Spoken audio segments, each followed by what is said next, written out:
So hello friend, जैसे मैंने कहा था अब हमारा लास्ट कंसेप्ट चल रहा है डिटर्मिनेंट का, जो कि सबसे बेहतरीन और इम्पोर्टेंट कंसेप्ट है। स्टूडेंट इससे डरते हैं क्योंकि उनको उसका बेसिक ही नहीं समझता, लेकिन आप उसको प्यार करने लगोगे, ये मेरी guarantee. So properties of determinant दोस्तों, आते हैं एक एक प्रॉपर्टी पे। 6 प्रॉपर्टीज है टोटल, ठीक है। एक एक प्रॉपर्टी को समझेंगे और बढ़िया से उसके क्वेश्चन करेंगे। सो सबसे पहली प्रॉपर्टी है कि कोई भी मतलब ये बेसिकली डिटर्मिनेंट में क्या क्या चेंज होने से उसके वैल्यू पे क्या क्या चेंज होता है, डिटर्मिनेंट के रो में कॉलम में क्या क्या चेंज होने से उसके वैल्यू में क्या क्या चेंज होता है, उसकी बात करेगी ये सारी प्रॉपर्टीज। चेयर बहुत ज्यादा आवाज कर रही है, थोड़ा सा आई डोंट नो, देखते हैं। सो पहली प्रॉपर्टी थी दोस्तों कि जब भी हम किसी डिटर्मिनेंट के रोज और कॉलम को इंटरचेंज करें, still the value of determinant will remain unchanged, ठीक है। whenever we interchange rows and columns of determinant, still its मतलब डिटर्मिनेंट की original value will remain same. दोस्तों ये प्रॉपर्टी आपको बोलती है कि जब भी किसी डिटरमिनेंट की रो और कॉलम को आप इंटरचेंज करते हो, इंटरचेंज करना मतलब क्या, मैट्रिक्स के लैंग्वेज में अगर मैं बोलूं तो ट्रांसपोज लेना, बराबर। अगर किसी डिटरमिनेंट में आप ट्रांसपोज ले लेते हो, मतलब रो को कॉलम बना देते हो, कॉलम को रो बना देते हो। ज्यादा आवाज कर रही है ना,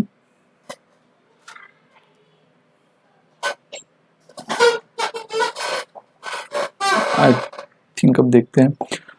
सो जब भी आप किसी डिटर्मिनेंट में रो को कॉलम, कॉलम को रो बना देते हो, फिर भी उसकी डिटर्मिनेंट वैल्यू क्या होती है, हमेशा सेम। चलो देख लेते हैं, हर चीज हम एग्जांपल के साथ प्रूव करेंगे दोस्तों, ऐसे हवा में तीर नहीं मारेंगे, हर चीज एग्जांपल के साथ। तो एक डिटर्मिनेंट ले लेते हैं हम, 2 1 3 6 1 0 -1 2 3, ठीक है। चलो अब हम क्या करते हैं, इसकी पहले तो डिटर्मिनेंट वैल्यू निकाल लेते हैं, जो आपको पता ही है किसी भी रो कॉलम के अलोंग आप निकाल सकते हो। हम अलोंग फर्स्ट रो निकाल लेते हैं। तो चलो 2, ये 3 -0, फिर बीच वाले का साइन अपोजिट -1, ये 18 -0, फिर ये 3 एज इट इज, एंड ये 12 -1। सो गाइस ये आंसर क्या आया, 2 × 3 -1 × 18 +3 × 13, मतलब ये हुआ 6 -18 +39। सो मुझे बताओ 39 - 18 कितना हुआ, 21, एंड 39 - 18 इज 21, 21 + 6 27। तो ये आई ओरिजिनल डिटर्मिनेंट वैल्यू, ओरिजिनल। अब हम क्या करते हैं दोस्तों, जैसे कि ये प्रॉपर्टी में बोल रही है, ये प्रॉपर्टी एकदम गारंटी से बोल रही है कि आप इसके रोज और कॉलम को इंटरचेंज कर दो, फिर भी डिटर्मिनेंट वैल्यू में कोई फर्क नहीं पड़ेगा। तो चलो कर देते हैं भाई, नेक काम में देरी क्यों। जो रो है उसको कॉलम बना देते हैं, 2 1 3, जो दूसरी रो है उसको भी कॉलम बना देते हैं, 6 1 0, ट्रांसपोज ये -1 2 3। चेक कर लेते हैं, ठीक है। सो चेक कर लेते हैं। So guys determinant of A is equal to, along first row हम करते हैं 2, ठीक है। So 3 × 1 3, -2 × 0 0, along first row. फिर बीच वाले का साइन अपोजिट, -6, अगेन 3 -6, बराबर 3 -6, एंड तीसरा एज इट इज। नाउ कितना हुआ, 1 -3, सॉरी 1 × 0 0 -3। तो चेक कर लेते हैं, 2 × 3 -6 × -3 -1 × -3। गाइज ये कितना हुआ, 6 -18 -3, 24 + 3 27, exact same with sign same, sign तक नहीं बदला, +27 +27। अगर इधर माइनस आता तो उधर भी माइनस आता, क्योंकि ये प्रॉपर्टी दावे के साथ बोल रही है whenever we interchange rows and column of determinant, still its value will remain same। जब भी हम रोज और कॉलम में क्या करते हैं, जब भी हम रोज और कॉलम में अदला बदली कर लेते हैं, बराबर। जब भी हम रोज और कॉलम में अदला बदली कर लेते हैं मतलब क्या, जब हम रो को कॉलम और कॉलम को रो बना देते हैं, जी मैट्रिक्स के लैंग्वेज में उसको ट्रांसपोज बोला जाता है, फिर भी डिटर्मिनेंट की वैल्यू सेम होती है। और ये सिर्फ हमने अब थ्योरेटिकली माना नहीं है, प्रैक्टिकली प्रूव किया है। देखो ये एक मन से डिटर्मिनेंट लिया, उसकी डिटर्मिनेंट वैल्यू 27 आई। यहाँ मन से यानी जो उसने बोला है कि रो कॉलम को इंटरचेंज कर लो, ट्रांसपोज लिया, स्टिल वैल्यू 27 आई। और पता है अगर नहीं आती तो प्रॉपर्टी गलत नहीं होती, नहीं आती तो हमारा कैलकुलेशन गलत होता, हम कैलकुलेशन चेक करते और उसको लाते बराबर। तो याद रखो प्रॉपर्टी 100% प्रूवन है, अगर नहीं आई तो प्रॉपर्टी को मत दोष देना अपने कैलकुलेशन को। सो ये है गाइज फर्स्ट प्रॉपर्टी, समझ लो, लिख लो। हर प्रॉपर्टी थ्योरेटिकली बताऊंगा और प्रैक्टिकली प्रूव करके दिखाऊंगा, ठीक है, लिखो फटाफट। ठीक है गाइज, तो चलो बहुत बढ़िया। आप वीडियो को पॉज करके सब लिख सकते हो, स्क्रीनशॉट ले सकते हो, मर्जी आपकी। Part property number 2। Property number 2 देखो दोस्तों, whenever we interchange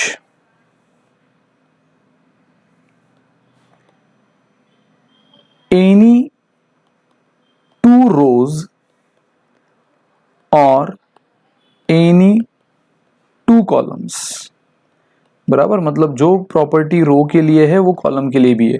अब मैं भले ही रो के लिए बताऊंगा, लेकिन ये प्रॉपर्टी कॉलम के लिए भी अप्लाई होती है कि जब भी हम इंटरचेंज करते हैं दो रो का आपस में या फिर दो कॉलम का, ठीक है, when we interchange any two rows और any two columns with each other, then value of determinant changes its sign। ये बहुत बढ़िया प्रॉपर्टी है दोस्तों। ये आपको क्या बोल रहा है, अभी जो हमने पहली प्रॉपर्टी देखी थी उसमें तो हम पूरे रो का कॉलम से इंटरचेंज कर रहे हैं, पूरे कॉलम का रो से, मतलब जिसको सिंपली मैट्रिसेस के लैंग्वेज में ट्रांसपोज बोला जाता है। रो को हम कॉलम बना दे रहे हैं, कॉलम को हम रो बना दे रहे हैं, ठीक है। लेकिन दूसरी प्रॉपर्टी हमें बोल रही दोस्तों, whenever we interchange any two rows और any two column with each other, मतलब यहाँ पे रो का रो से ये हो रहा है इंटरचेंज, या फिर कॉलम का कॉलम से इंटरचेंज करो। मतलब अगर आप तीन रो अगर है सपोज R1 R2 R3, दो भी हो सकते तीन भी, आपको तो दो या तीन के ही है डिटर्मिनेंट सिलेबस में, तो सपोज तीन लो, बड़े से बड़ा भी ले ले, हम तीन ले ले, तो अगर आप R1 को R2 के साथ इंटरचेंज करो, इंटरचेंज तो पता है ना आपको, R2 गया R1 में, R1 आया R2 में, मैट्रिसेस में ऑपरेशन आप करते थे, याद है ना, R1 एंड R2 का इंटरचेंज या C2 एंड C3 का इंटरचेंज, ठीक है, इस तरह का इंटरचेंज। तो ये क्या बोल रहा है कि इस इंटरचेंज से, जैसे ऊपर तो ट्रांसपोज लेने से कुछ भी चेंज नहीं होता है, लेकिन ये क्या बोल रहा है कि जब भी दो रो को आप आपस में चेंज करो या दो कॉलम को आप आपस में इंटरचेंज करो, तो डिटर्मिनेंट जो है वो उसकी साइन में सिर्फ वो उसकी वैल्यू में सिर्फ साइन बदलता है, साइन।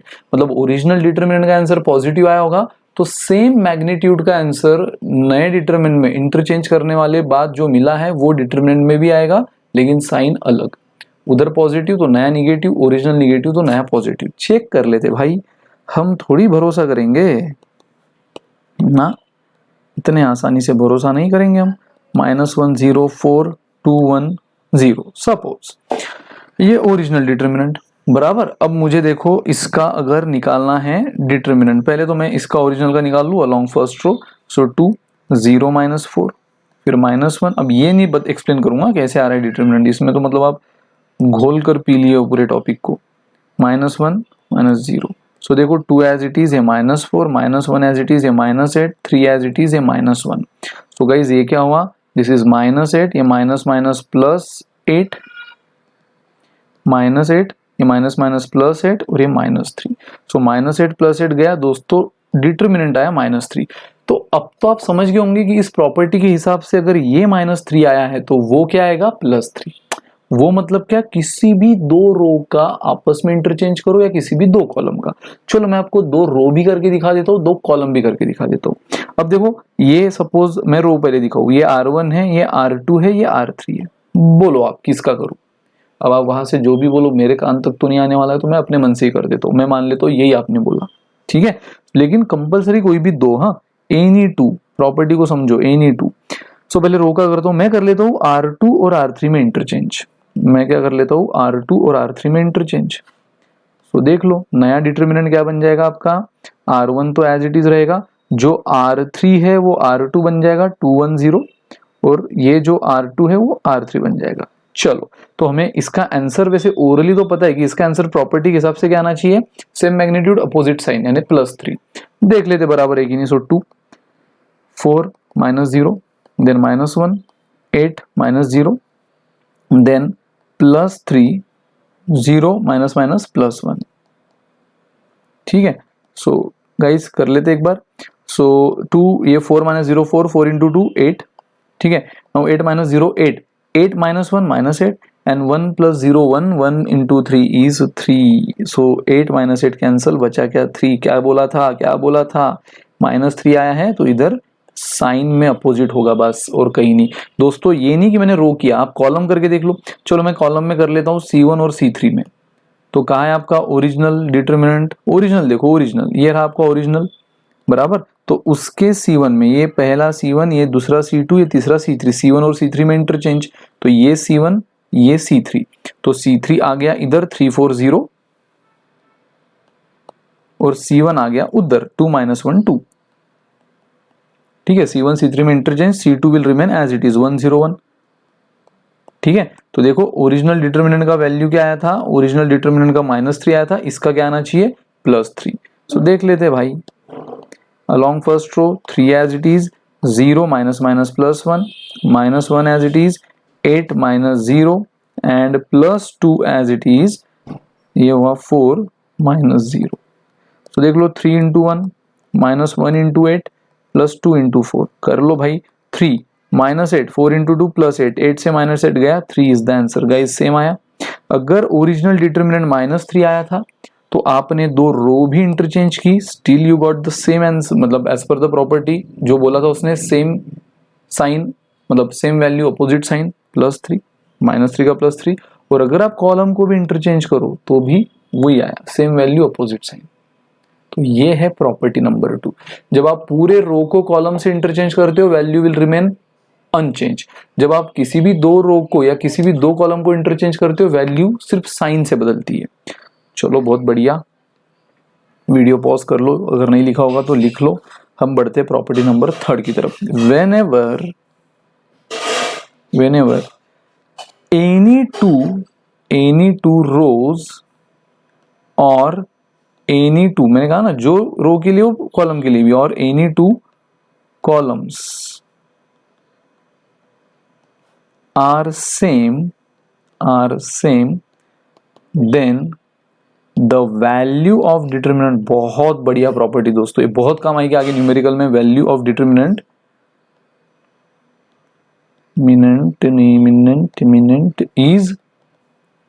is always 0।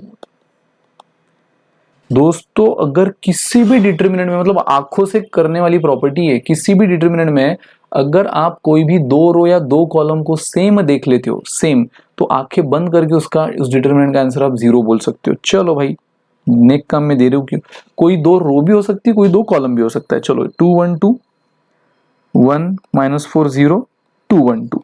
तो यह देख रहे हो आप दो रो कौन सी आइडेंटिकल है, कोई भी दो रो बोला उसने तो R1 और R3 आइडेंटिकल है।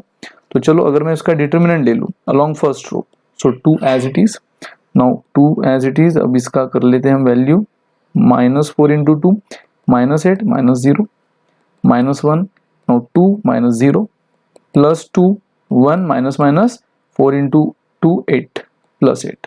तो देख लो 2 -8 -1 2 एंड 2 9।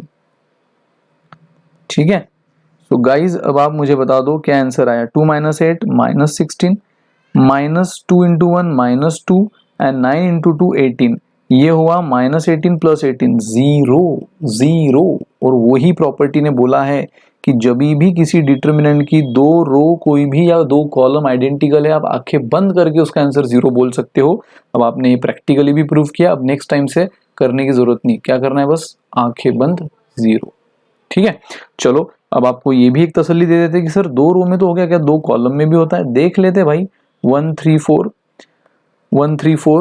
2 0 3। ठीक है, तो इस बार मैंने किसको आइडेंटिकल किया है, C1 एंड C2 को, तो देखते हमें क्लियर हो जाना चाहिए कि इसका आंसर 0 आएगा। बस प्रूव करते, क्योंकि आप लोग सुनते नहीं हो ना। आप लोग को जब तक प्रूव ना करूँ आप लोग मानोगे थोड़ी। +2 12 -12 देख लो। 9 - 0 9, 9 × 1 9, 9 - 0 9, 9 × -1 -9, 12 - 12 0, 0 × anything is 0 and 9 - 9 भी 0। सो खत्म, खेल खत्म, पैसा हजम। 3 प्रॉपर्टी अब तक क्लियर है। 6 प्रॉपर्टी का खेल है बाद में क्वेश्चन, और वो क्वेश्चन इतने आसान लगेंगे अगर 6 प्रॉपर्टी में आप मास्टर बन जाओ। वो 6 प्रॉपर्टी में से 3 तो बस बोल रही कि रो से कॉलम, कॉलम से रो को इंटरचेंज कर लो, वैल्यू अनचेंज होती है। सेकंड प्रॉपर्टी बोल रही है कोई भी 2 रो या 2 कॉलम को इंटरचेंज करने की नौबत आए तो डिटरमिनेंट का साइन बदल जाता है। थर्ड प्रॉपर्टी आपको बोलती है कि कोई भी 2 रो या 2 कॉलम आइडेंटिकल है तो वैल्यू 0 होती है। ठीक है, समझ लो, पॉज करके एक बार सब रिवाइज कर लो, फिर हम बढ़ते प्रॉपर्टी नंबर 4 की तरफ। चलो, सो गाइज अब प्रॉपर्टी नंबर 4 देखना, वो भी बहुत बेहतरीन प्रॉपर्टी है। Property number 4, whenever all elements of any row or any column, आपको मैंने कहा है जो रो के लिए वो कॉलम के लिए, कोई भेदभाव नहीं यहाँ। whenever all elements of any row, कोई भी एक रो के या any column are multiplied with any constant value, then the original value of determinant is also multiplied with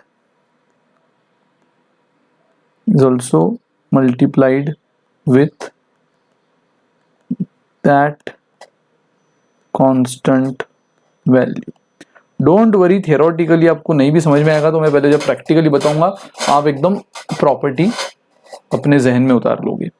सो ये प्रॉपर्टी क्या बोल रही है दोस्तों कि whenever we multiplied all the elements of any row, किसी भी रो के या एनी कॉलम, किसी भी रो या किसी भी कॉलम के सारे एलिमेंट, ऑल द एलिमेंट, अगर हम मल्टीप्लाई करें विथ एनी कांस्टेंट वैल्यू, किसी भी कांस्टेंट वैल्यू से, फिर वो 2 2 2, हाँ जिससे एक को करोगे बाकी सबको भी उसी से करो, है ना, with the same constant value भी, ये भी याद रखो, with any same constant value, चाहे तो आप ये बात समझ लो, with any same constant value, then the original value of determinant is also multiplied with that constant value.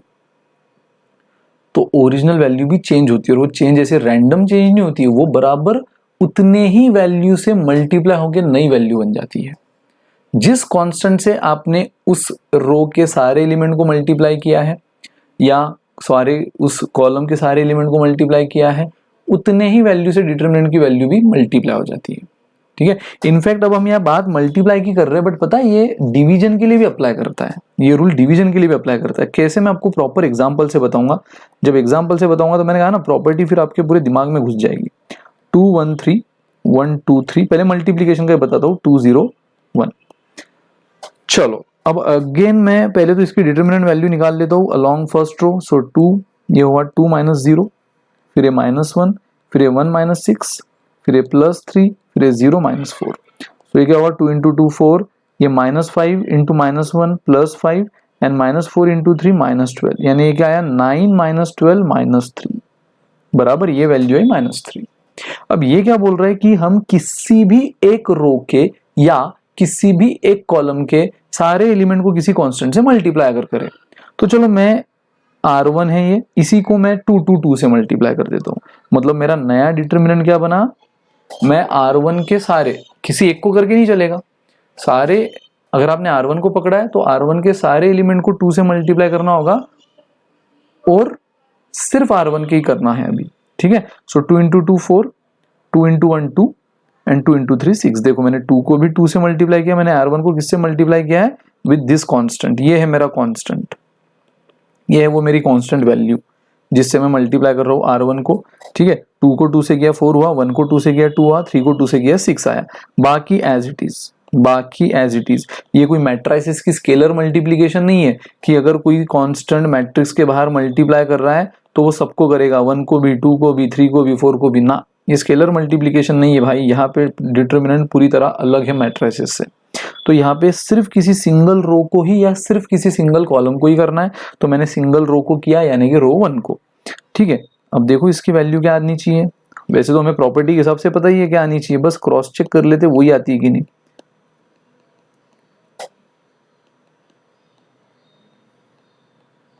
So 4 into 2 8, ये -2 इंटू -5 एंड +6 इंटू -4। सो देख लो ये 8 माइनस माइनस +10 और ये -24। गाइज 18 - 24 कितना हुआ, -6। आहा आहा, मुझे बताओ ओरिजिनल क्या थी हमारी, -3, नई वैल्यू क्या आई हमारी, -6। मतलब कितने से मल्टीप्लाई हुई है, 2 से। ओरिजिनल वैल्यू -3, नई वैल्यू -6, मल्टीप्लाई किससे हुई है, 2 से। मतलब प्रॉपर्टी भी तो वही बोल रही थी हमें कि जब भी हम किसी रो के सारे एलिमेंट किसी फिक्स कांस्टेंट, सेम कांस्टेंट से मल्टीप्लाई करें, तो मैंने रो 1 को पकड़ा, उसके सारे एलिमेंट को 2 से मल्टीप्लाई किया, तो ओरिजिनल वैल्यू क्या बोल रहा है, then the original value of determinant is also multiplied with the same constant value, with that constant value. यानी ओरिजिनल वैल्यू क्या थी हमारी, -3, वो भी उसी कांस्टेंट वैल्यू, यहां मैंने 2 लिया तो वो भी उसी कांस्टेंट वैल्यू 2 से मल्टीप्लाई होके -6 ही आई। बराबर, समझ रहे हो आप। मतलब अगर आप किसी भी रो में किसी भी वैल्यू से अगर मल्टीप्लाई कर लोगे तो नए डिटरमिनेंट के वैल्यू को भी, यानी ओरिजिनल डिटरमिनेंट के वैल्यू को उसी कांस्टेंट से मल्टीप्लाई करके नया वैल्यू आपको चुटकियों में मिल जाएगा। क्लियर। अगेन जैसे मैंने कहा कि ये सिर्फ रो के लिए थोड़ी, ये कॉलम के लिए भी अप्लाई होता है। तो चलो नेक्स्ट काम में देरी क्यों, इस बार मैं लेता हूँ C2 को मैं मल्टीप्लाई कर देता हूँ 3 से, बाकी सब एज इट इज, ये C1 original C1 as it is, original C3 as it is, C2 के सारे एलिमेंट करना है तो सारे एलिमेंट को 3 से मल्टीप्लाई कर देता हूं, यानी नई वैल्यू भी क्या होगी, ओरिजिनल वैल्यू मल्टीप्लाई बाय 3। यानी आपको यही पे पता है आंसर क्या आना चाहिए, -9, क्योंकि ओरिजिनल वैल्यू -3 है और इस बार मैं C2 के सारे एलिमेंट को 3 से मल्टीप्लाई कर रहा हूं, तो नई वैल्यू भी 3 से मल्टीप्लाई होकर आएगी, यानी -3 इंटू 3 -9 आनी चाहिए। चलो चेक कर लेते हैं। पहले तो 2 1 2 एज इट इज, C3 भी एज इट इज 3 3 1, और C2 के सारे एलिमेंट को 1 को भी 3 से मल्टीप्लाई किया, सो 3 आया। देन आगे कौन है, 2 एंड 0, सो 2 को 3 से मल्टीप्लाई किया, 6 आया, 0 को किया, कुछ नहीं आया, मतलब 0 ही रहा। तो देख लेते भाई, अगेन अलोंग फर्स्ट रो, 6 - 0 -3, 1 - 6 +3, 0 - 12। चेक कर लेते हैं, ये 2 इंटू 6 -3 इंटू -5, ये 3 इंटू -12। सो गाइज ये हुआ 12, ये माइनस माइनस प्लस हुआ 15 और ये हुआ -36, बराबर 3 इंटू -12 -36। दोस्तों ये कितना हुआ 27 - 36, आहा -9। देखो ओरिजिनल वैल्यू -3 और मैंने सारे कॉलम को मल्टीप्लाई किससे किया, सारे कॉलम को C2 के सारे एलिमेंट को मल्टीप्लाई 3 से किया, तो नई वैल्यू भी 3 से मल्टीप्लाई हो गई -9, जो कि हमें पता ही था -9 आने वाली है। समझ रहे हो। और अगेन जैसे मैंने कहा कि ये भले ही प्रॉपर्टी हमने लिखी मल्टीप्लिकेशन के लिए है, लेकिन ये डिवीजन के लिए भी अप्लाई हो रही है। मतलब देख लो, अगर मैं ए ओरिजिनल मैट्रिक्स अब इस बार ये ले लूं 5 10 5 2 1 3 1 0 1, ये मैं ले लूं, ठीक है। अब मैं इसकी अगर डिटर्मिनेंट वैल्यू निकाल लूं, डिटर्मिनेंट वैल्यू 5, सो 1 - 0, देन -10, 2 - 3, देन +5, 0 - 1। सो गाइज ये क्या हुआ 5 इंटू 1 -10 इंटू -1 प्लस 5 इंटू -1। सो ये हुआ 5 minus minus plus minus plus minus, 5 - 5 cancel, answer कितना आया 10। दोस्तों आंसर 10 आया। अब मैं क्या करता हूँ, किसी एक रो या किसी एक कॉलम को पकड़ना है, तो मैं इस बार रो पकड़ लेता हूँ R1। इस बार मैं रो कौन सी पकड़ रहा हूँ, फिर से R1, और उसके सारे एलिमेंट को मैं डिवाइड कर रहा हूँ 5 से। गाइस डिवाइड करना मतलब ही क्या है, R1 को मैं मतलब R1 को डिवाइड कर रहा हूँ 5 से, उसी का मतलब क्या हुआ, मैं R1 को मल्टीप्लाई कर रहा हूँ 1/5 से। सेम बात है, बस बोलने का तरीका बदल दिया। मैं R1 को डिवाइड कर रहा हूँ 5 से, उसी का मतलब क्या, मैं R1 को डिवाइड कर रहा हूँ सॉरी मल्टीप्लाई कर रहा हूँ 1/5 से, डिवाइड करो 5 से तो भी यही मिलना है, मल्टीप्लाई करो 1/5 से तो R1 इंटू 1/5 क्या होता है, फिर से R1/5 ही होगा, यही मिलना है। आप सीधा बोल दो कि मैं किसी वैल्यू का हाफ ले रहा हूं बोल दो, या मैं उस वैल्यू को 1/2 से मल्टीप्लाई कर रहा हूं बोल दो, तो 1/2 से मल्टीप्लाई करना मतलब ही हाफ लेना होगा, है ना। तो इसलिए मैंने कहा कि ये प्रॉपर्टी भले ही आपने लिखी मल्टीप्लाइड के लिए है, बट ये डिवीजन के लिए भी अप्लाई होता है, क्योंकि डिवीजन को हम आराम से मल्टीप्लीकेशन में मॉडिफाई कर सकते हैं बोलने के लिए भी। मतलब मैं यहाँ पे आपको बोल रहा हूँ मैं R1 के सारे एलिमेंट को 5 से मल्टीप्लाई कर रहा हूँ, कोई ऐसा भी लिख सकता है इसी चीज को कि मैं R1 के सारे एलिमेंट को 1/5 से मल्टीप्लाई कर रहा हूँ। मैंने क्या बोला, मैं 5 से डिवाइड कर रहा हूँ, वो क्या बोल रहा है मैं 1/5 से मल्टीप्लाई कर रहा हूँ, लेकिन बदले में उसका जो ए डिटर्मिनेंट आएगा 1/5 से मल्टीप्लाई करने के बाद और मेरा जो आएगा 5 से डिवाइड करने के बाद वो सेम ही आएगा। देख लो 5/5 1, 10/5 2, 5/5 1, सिर्फ R1 को। उसने क्या किया होगा 5 इंटू 1/5, तो 5 5 कैंसिल, फिर से 1, 10 इंटू 1/5, 5 2 जार 10, फिर से 2 आ जाएगा, अगेन 5 इंटू 1/5, वही बात है ना। तो इसलिए ऐसा टेंशन मत लेना सर आपने तो हमें मल्टीप्लीकेशन का बताया था, लेकिन क्वेश्चन में तो हम डिवाइड में भी अगर ऐसा कर रहे हैं तो आप टेंशन ना ले लो कि सर फिर डिवीजन क्यों कर रहे हो, ये सेम ही है भाई। डिवीजन मतलब हम मल्टीप्लिकेशन में उसको मॉडिफाई कर सकते हैं बोलने के लिए भी और लिखने के लिए भी। जैसे मैंने यहाँ किया 5 से डिवाइड करना ही 1/5 से मल्टीप्लाई करने के बराबर है। तो चलो, तो मैंने 5 से डिवाइड कर दिया, बाकी एज इट इज किसी एक रो या किसी एक कॉलम, तो मैंने R1 के साथ जो करना था कर लिया। तो हमें समझ गया अगर मैंने 1/5 से इसको मल्टीप्लाई किया है, R1 के सारे एलिमेंट को 1/5 से मल्टीप्लाई किया है, तो ओरिजिनल वैल्यू भी क्या हो जाएगी 1/5 से मल्टीप्लाई होकर, यानी कितनी आ जाएगी 2 आ जाएगी। तो बस चेक कर लेते हैं वाकई में 2 आ रही कि नहीं, है ना। एक बार बस चेक कर लेते हैं वाकई में 2 आ रही है कि नहीं आ रही है, और जो कि आएगी, नहीं आएगी तो हमारा कैलकुलेशन मिस्टेक हुआ है। सो देखो ये 1 -3 इंटू 0 0, -2 2 -3, ये +1 0 -1, तो चलो ये 1 into 1 -2 into -1 +1 into -1, so 1 into 1 1 -2 and ये -+1, सो देखो -1 +1 कैंसिल, ये देखो 2 इंटू ये माइनस इंटू माइनस +2 होगा ना, तो हमारा आंसर है 2 बराबर। ये +1 ये प्लस माइनस -1 और ये माइनस +2, तो -1 +1 कैंसिल, बचा 2। और देखो मैंने वही कहा था, हमने 5 से डिवाइड किया तो ओरिजिनल वैल्यू भी 5 से डिवाइड होकर कितनी आ गई 2, या आप बोलो ओरिजिनल वैल्यू भी 1/5 से मल्टीप्लाई होकर 1/5 से मल्टीप्लाई होकर कितनी आ गई 2। सिर्फ बोलने का नजरिया बदला, बाकी दिखने का नजरिया तो वही है, ठीक है। सो ये है प्रॉपर्टी नंबर 4 दोस्तों, जो बहुत काम की। फिर से हर एक प्रॉपर्टी काम की यार, निकम्मी प्रॉपर्टी एक भी नहीं है, सारी प्रॉपर्टी काम की आपकी तरह। तो प्रॉपर्टी नंबर 4 बस इतना बोलती है कि अगर आपने किसी रो के सारे एलिमेंट को किसी कांस्टेंट से मल्टीप्लाई किया, या किसी कॉलम के एलिमेंट को किसी कांस्टेंट से, पूरे डिटरमिनेंट की बात नहीं हो रही है। जैसे मैंने कहा स्केलर मल्टीप्लीकेशन जो होता है मैट्रिक्स में, 2 मल्टीप्लाई करता है पूरे मैट्रिक्स को, तो पूरे मैट्रिक्स को। यहाँ ऐसा नहीं, किसी भी एक रो को या किसी भी एक कॉलम को अगर कोई कांस्टेंट मल्टीप्लाई कर रहा है, तो नया मल्टीप्लाई या डिवाइड, तो नया वैल्यू भी उतने ही कांस्टेंट से मल्टीप्लाई या डिवाइड हो जाता है विथ ओरिजिनल। मल्टीप्लाई कर रहा है तो ओरिजिनल को भी उतने से मल्टीप्लाई कर लो, डिवाइड भी वही है, ठीक है। अगेन देखो इस प्रॉपर्टी से एक चीज और सीखो, एक इंटरप्रिटेशन और सीखो, कि जैसे आप मल्टीप्लाई भी किसी सिंगल रो या किसी सिंगल कॉलम को करते हो ना, उसी तरह आप, जैसे मैट्रिक्स है, चलो एग्जांपल से बताता हूं। अगर कोई मैट्रिक्स है तो इसमें से अगर आपको 2 कॉमन लेना होता, बराबर, अगर मैट्रिक्स में आपको 2 कॉमन लेना होता तो आप किसी सिंगल रो से 2 कॉमन नहीं ले सकते, ये मैट्रिक्स के रूल के अगेंस्ट है। किसी सिंगल कॉलम में से 2 नहीं ले सकते, अगेन ये रूल के अगेंस्ट है। आपको अगर मैट्रिक्स में से कोई कांस्टेंट कॉमन लेना है, बाहर लेना है, तो आपको सारे के सारे एलिमेंट से लेना होता था।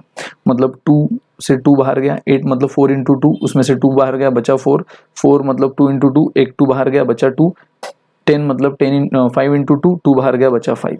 तो मुझे बताओ ये मैट्रिक्स ही ये मैट्रिक्स है, बराबर। ये लिखो या ये लिखो, डिक्टो सेम है।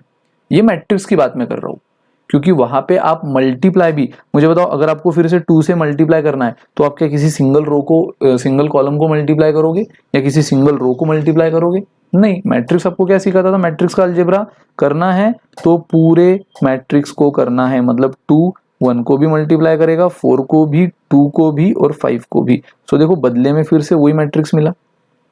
मतलब कॉमन अगर लेना है तो भी आप पूरे मैट्रिक्स के एलिमेंट में से कॉमन लेते थे, और अगर मल्टीप्लाई भी अगर करना है तो भी आप पूरे मैट्रिक्स के एलिमेंट को मल्टीप्लाई करते हो। ये मैट्रिक्स का रूल था। तो भाई डिटरमिनेंट में क्या सीखा आपने? आप अगर मल्टीप्लाई करते हो तो किसी सिंगल रो को या सिंगल कॉलम को करते हो, तो जब कॉमन भी लेना पड़े तो किसी सिंगल रो में से या सिंगल कॉलम में से आप कॉमन ले सकते हो। ले सकते नहीं हो, वैसे ही लेना इनफैक्ट। जैसे 2 1 3 6 9 18 1 2 5। सपोज मुझे यहाँ से 3 कॉमन लेना है, तो वो 3 कॉमन मैं कहाँ से ले रहा हूँ? रो नंबर 2 से। क्या सर ये वैलिड है? ये 100% वैलिड है। मैट्रिक्स के रूल में जो करना है पूरे मैट्रिक्स को करो, कॉमन भी लेना है पूरे मैट्रिक्स से लो। लेकिन डिटरमिनेंट के रूल में अभी आपने देखा प्रॉपर्टी खुद बोलती है मल्टीप्लाई भी करना है तो किसी सिंगल रो को करो तो ओरिजिनल वैल्यू भी उतने से मल्टीप्लाई हो जाती है, डिवाइड भी करना है तो किसी सिंगल रो या सिंगल कॉलम को करो तो ओरिजिनल वैल्यू भी उतने से डिवाइड हो जाती है। मतलब वहां पे सिंगल रो या सिंगल कॉलम को मल्टीप्लाई या डिवाइड करने से उसकी ओरिजिनल वैल्यू उतने से ही चेंज होती है। यानी वहां पे सिंगल रो या सिंगल कॉलम की अहमियत है, पूरे डिटरमिनेंट की साथ में नहीं। उसी तरह वो हो गई बात मल्टीप्लाई की। तो जब कॉमन भी लेना है तो पूरे डिटरमिनेंट में से लेने की जरूरत नहीं है। मतलब 2 में से 3 कॉमन लिया तो 2/3 हुआ, 1 में से 3 का ना, आपने सिर्फ सेकंड रो में से लेने का बोला है। आपने क्या बोला है कि मुझे सिर्फ सेकंड रो में से लेना है, बिंदास लो। मतलब first row will remain as it is, third row will remain as it is, और सेकंड रो में से लिया है तो यहाँ पे 6 से 3 कॉमन लिया, बचा 2, 9 मतलब 3 into 3, एक 3 बाहर बचा 3, 18 मतलब 6 into 3, 3 बाहर बचा 6। तो गाइज इसका जो आंसर आएगा ना डिक्टो वही आंसर इसका आएगा। चलो चेक कर लेते हैं, चेक कर लेते हैं। ये जो LHS है वही हमारा RHS आएगा। देख लो अलोंग अगर मैं फर्स्ट रो करूँ 2 बराबर, तो ये क्या हुआ 9 5 45 माइनस 36 माइनस 1, ये कितना हुआ 30 माइनस 18 प्लस 3, ये कितना हुआ 12 माइनस 9। चलो ये LHS है, दिस इज LHS। सो 2 ये हुआ minus 9 sorry plus 9,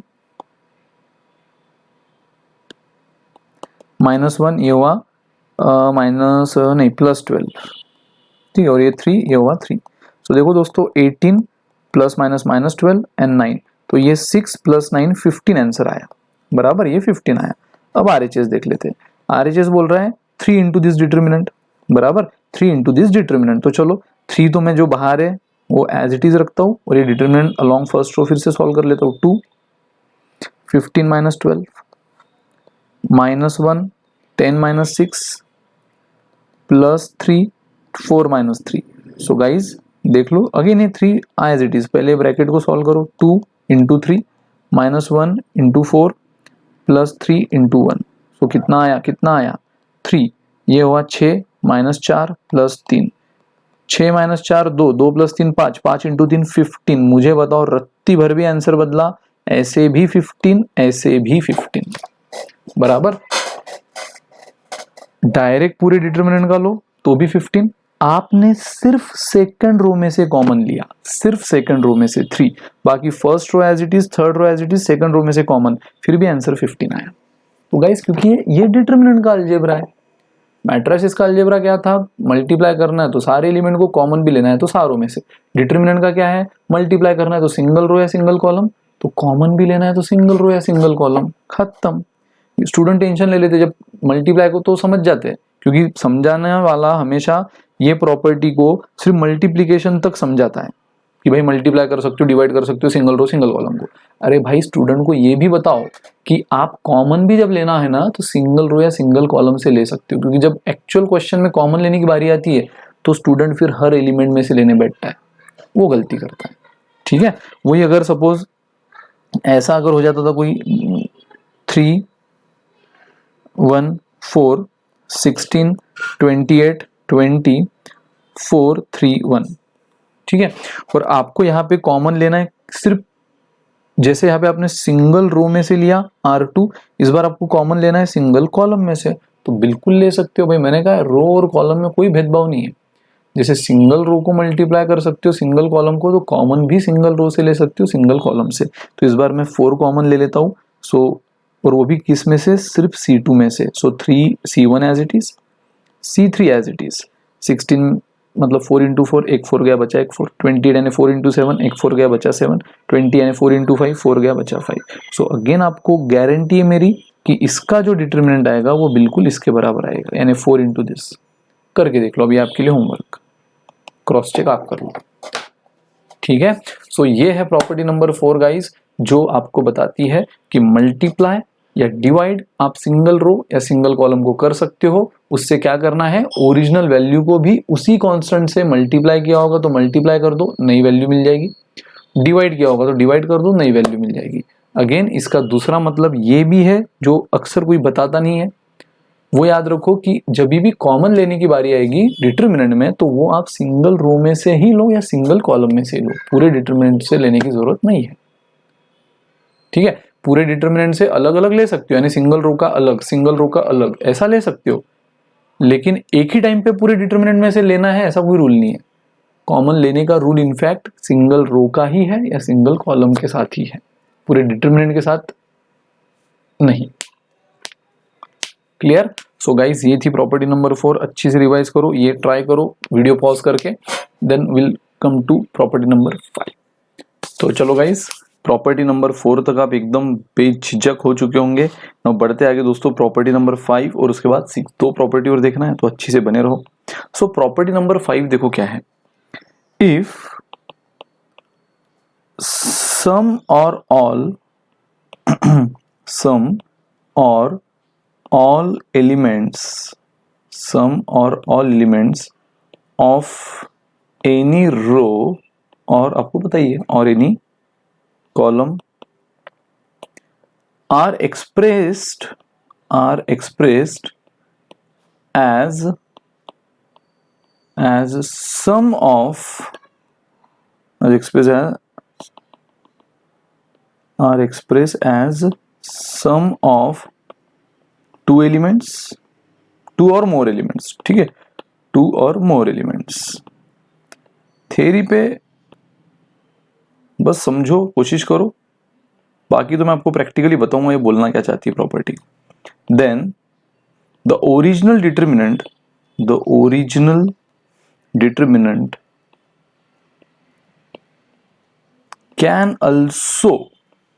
can also be expressed as sum of two or more determinant, two or more determinant, ठीक है। सो बहुत इजी दोस्तों, बस ध्यान दो एग्जैक्टली प्रॉपर्टी क्या बोलना चाहती है। ये प्रॉपर्टी दोस्तों बस इतना बोलना चाहती है आपको कि जब भी हम किसी डिटरमिनेंट, किसी ओरिजिनल डिटरमिनेंट के एक हाथ रो को पकड़ लो या एक हाथ कॉलम को पकड़ लो, और उसके सारे एलिमेंट या कुछ एलिमेंट को अगर आप सम ऑफ टू एलिमेंट में कन्वर्ट करते हो, तो पता है that original determinant can also be express as the sum of two और मोर डिटरमिनेंट। डिपेंड, आपने उस एलिमेंट को दो वैल्यूज में ऐड करके रिप्रेजेंट किया है, तो फिर बदले में 2 डिटरमिनेंट के एडिशन के फॉर्म में कन्वर्जन होगा। 3 वैल्यू के फॉर्म में किया है तो 3 के फॉर्म में होगा। देखो सिंपल। सर नहीं समझा, अब समझ जाएगा, जब प्रैक्टिकली बताऊंगा तब समझ जाएगा। सो देखो 2 8 3 1 6 4 2 2 या 2 3 5। सो गाइज मुझे बताओ किसी भी रो के या किसी भी कॉलम के बराबर, तो अगर मैं इसको पकड़ लूं, ये कॉलम को, C2 कॉलम को पकड़ लूं, C2 कॉलम के अगर मैं सारे एलिमेंट को, अगेन नॉट नेसेसरी कि सारे एलिमेंट होना चाहिए, सम और ऑल बोला है उसने, सम और ऑल एलिमेंट्स। तो देखो अगर मैं इसके C2 एलिमेंट को ऐसा लिखूं, चलेगा ऐसा, 2 1 2 तो एज इट इज, 3 4 5 भी एज इट इज। अगर मैं इसको ऐसा लिख दूं, 8 को मैं लिख दूं 6 + 2, 6 को मैं लिख दूं 4 + 2 एंड 3 को मैं लिख दूं 2 + 1। चलेगा ऐसा? मुझे बताओ 2 + 1 3 होता है, 4 + 2 6 ही होता है, 6 + 2 8 ही होता है, बराबर? मतलब मैंने कहीं भी गलत नहीं लिखा है। तो वो बोल रहा है कि जब भी आप किसी रो या किसी कॉलम के ऑल एलिमेंट और सम एलिमेंट, देखो नॉट नेसेसरी कि सारे एलिमेंट को इस तरह एडिशन फॉर्म में लिखना ही है। अगर आपको 3 को नहीं लिखना चाहते हो मत लिखो। तो आप बोलोगे सर फिर कैसे करेंगे? सो बस 3 को आप ऐसा तो लिख सकते हो ना, 3 + 0, जहां कुछ नहीं वहां 0 तो ऐड कर ही सकते हो आप, जहां कुछ नहीं वहां, बराबर? मतलब आपने 8 को 6 + 2 लिखा है, 6 को 4 + 2 लिखा है। अगर आप चाहते हो कि मुझे 3 को स्प्लिट नहीं करना, but for the sake of solution आपको अगर कुछ लिखना ही है तो आप +0 तो लगा ही सकते हो ना, 3 + 0 3 रहेगा। तो ये वो प्रॉपर्टी बोलना चाहती है, सम और ऑल। इस बार मैंने ऑल को किया, आप सम को भी कर सकते थे। सो मैंने 3 को वैसे तो क्या लिख दिया था, 2 + 1। तो दोस्तों ये प्रॉपर्टी बोल रही है कि जब भी आप किसी रो या किसी कॉलम के सम और ऑल एलिमेंट को इस तरह 2 एलिमेंट, इनफैक्ट मैंने यहाँ 2 2 दिखाया है, आप इसको इस एडिशन को 3 3 के फॉर्म में भी दिखा सकते थे। मतलब जहां मैंने 6 + 2 दिखाया है आप उसको 5 + 2 + 1 दिखा सकते थे, 4 + 2 दिखाया है आप उसको 2 + 2 + 2 दिखा सकते थे, या 2 + 1 को 1 + 1 + 1 दिखा सकते थे, या 2 + 1 + कुछ नहीं तो 0 भी दिखा सकते थे, है ना? 0 तो लिख ही सकते हो आप। तो आप जितने एलिमेंट के एडिशन के फॉर्म में कन्वर्ट कर रहे हो, 2 में कर रहे हो तो 2, 3 में कर रहे हो तो 3, तो ओरिजिनल डिटरमिनेंट भी उतने डिटरमिनेंट के फॉर्म में ऐड स्प्लिट हो जाता है, उतने डिटरमिनेंट के एडिशन के फॉर्म में स्प्लिट हो जाता है। अगर आपने 2 2 किया है तो इस बार 2 बनेगा, अगर ये 3 3 किया होता तो 3 बनता। देखो कैसे कैसे, मतलब पता है ये ओरिजिनल डिटरमिनेंट को ही आप अब कैसे लिख सकते हो, ये ओरिजिनल डिटरमिनेंट को ही आप कैसे लिख सकते हो, 2 1 2 as it is, 3 4 5 as it is. पहला एलिमेंट लिख दो 6 4 2, 6 4 2, मतलब ये जो आपने 2 एलिमेंट के एडिशन के फॉर्म में लिखा है ना, उसमें से एक एलिमेंट इस डिटरमिनेंट में लिख लो। अब मैंने पहला लिखा है 6 4 2, आप चाहे तो ये 2 4 2 भी लिख सकते थे, 6 4 2 की जगह 2 4 2 भी लिख सकते थे, ऐसा कोई रूल नहीं है। क्योंकि एडिशन में तो चलता है ना, 6 + 2 ना लिखते हुए अगर कोई 2 + 6 लिखेगा, कोई 2 + 6 लिखेगा तो क्या वो गलत हो जाएगा? 2 + 6 8 नहीं होता है, 2 + 6 8 ही होता है। तो फिर उसका रो, उसका ये वाला कॉलम क्या बन जाएगा, 2 4 2। मैंने 6 + 2 लिखा इसलिए मेरा क्या बन गया, 6 4 2। इतनी छूट दी है आपको इन सारे प्रॉपर्टीज में कि आप ऐसा वैसा कैसा भी करो, आंसर फिर भी मैच होता है। ठीक है, सो आप इसी डिटरमिनेंट को देखो कैसे लिख रहे हो, इसी डिटरमिनेंट को आप लिख रहे हो 2 1 2, मतलब इस कॉलम में नो चेंज, इस कॉलम में नो चेंज, पूरा हमारा तवज्जुह का है सेकंड कॉलम पे। तो वहां का मैंने पहला एलिमेंट पकड़ा 6 4 2 plus again first and third column as it is. अब यहाँ पे वो एलिमेंट पकड़ लो जो नहीं लिया आपने, 2 2 1। सो गाइज ये प्रॉपर्टी बोलती है कि इस डिटरमिनेंट की जो वैल्यू आएगी ना 2 1 2 8 6 3 3 4 5, वो बिल्कुल इन दोनों के एडिशन के बराबर होगी। मतलब आप किसी भी डिटरमिनेंट को अगर दो डिटरमिनेंट, दो छोटे छोटे 3 या 2 3 के फॉर्म में कन्वर्ट करना चाहते हो for the sake of solution, अब आप बोलोगे सर हमें ऐसी जरूरत क्यों पड़ेगी, हम क्यों अननेसेसरी एक को 2 में 3 में कन्वर्ट करेंगे, हमारा काम बढ़ाएंगे? काम नहीं बढ़ाएंगे, ये आपको हेल्प करने वाला है। आप आगे जब मैं न्यूमेरिकल लूंगा अभी के बुक के एक्सरसाइज के, तो आपको समझ में आएगा। ठीक है, सो गाइज देख लो LHS, हर चीज तो हम प्रूव कर रहे हैं तो इसको क्यों छोड़े। सो ये रही हमारी LHS, अलॉन्ग फर्स्ट रो कर देता हूं। सो 2, ये हो गया 30 - 12, देन -8, 5 - 8, देन 3 3 - 12। ठीक है ना, करेक्ट।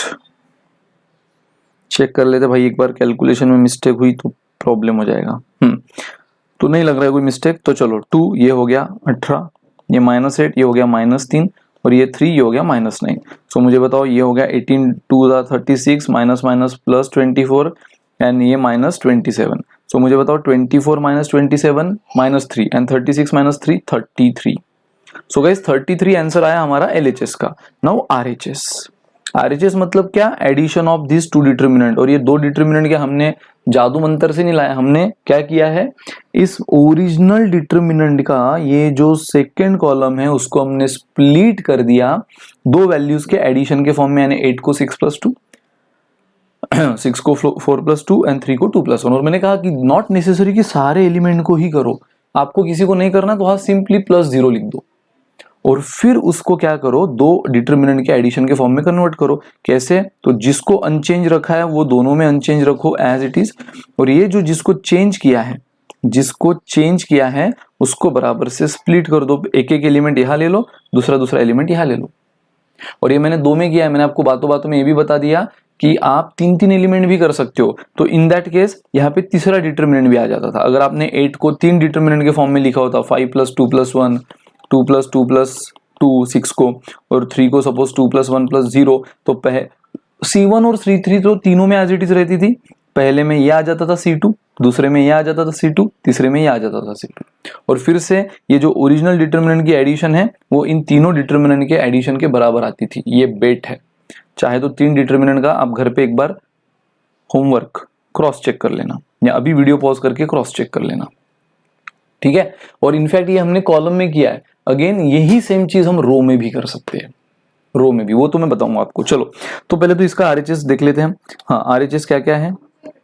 RHS में है दोस्तों 212, 642, 345। क्या बात, 212, 221, 345। चलो दोनों डिटर्मिनेंट सॉल्व करो। ये आ गया 2 अलोंग फर्स्ट रो ही हम करते हैं, इसमें एक चीज में एक्सपर्ट बन जाए तो टेंशन नहीं।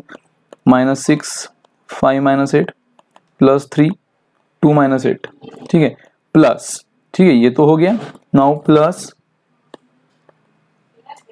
along again हाँ, along first row, so 2, 10 - 4 -2, 5 - 8 +3, 1 - 4।